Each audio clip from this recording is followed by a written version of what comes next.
Hey mga master, so welcome back ulit sa ating YouTube channel. Today, ginawa natin dito isa inasintadan ka na ni Foreman itong side na to.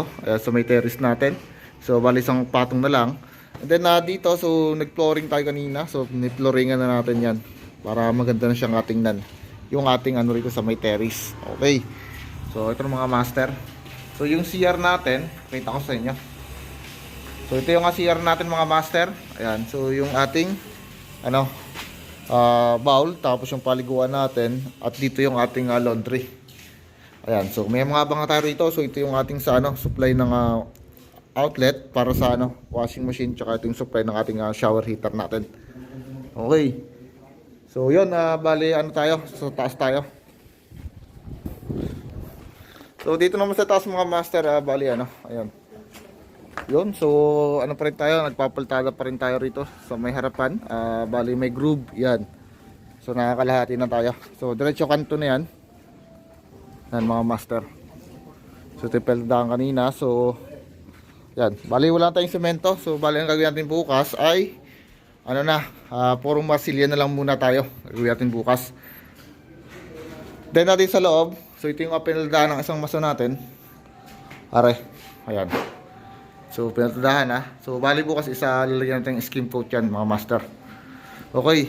So dito naman yung ating ginawa. So yung ating sa supply ng ating split type na aircon. Bali nilayout ko na. So sinuksukan ko na ng wire yung ating mga PVC rito. So ayun.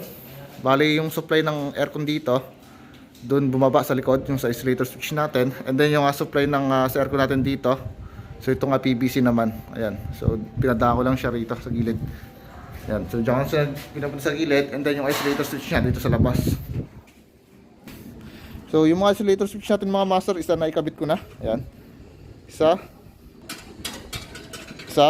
dalawa, tsaka tatlo. Okay, so naikabit na natin tatlo.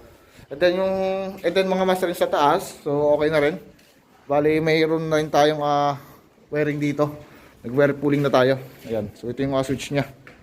Then andun. So nag-abang na rin ako ng tres na PVC ron para sa lalabasan ng ating gas pipe. Ayan. Then nandun yung ating isolator switch sa mismong taas natin sa rooftop. Okay. So by tomorrow mga master, isa last din ang trabaho natin. So uuwi na po tayo bukas ng Quezon after ng ating trabaho. Okay. So bukas naman gagawin naman ng kasama natin dito, isa magmamasilya na lang tayo. And then linis. Ayan. So linis tayo ng ating kapaligiran para pag-alis natin sa malinis yung ating project. Okay, so yun lang muna mga master. Bali na-update ko lang ito today.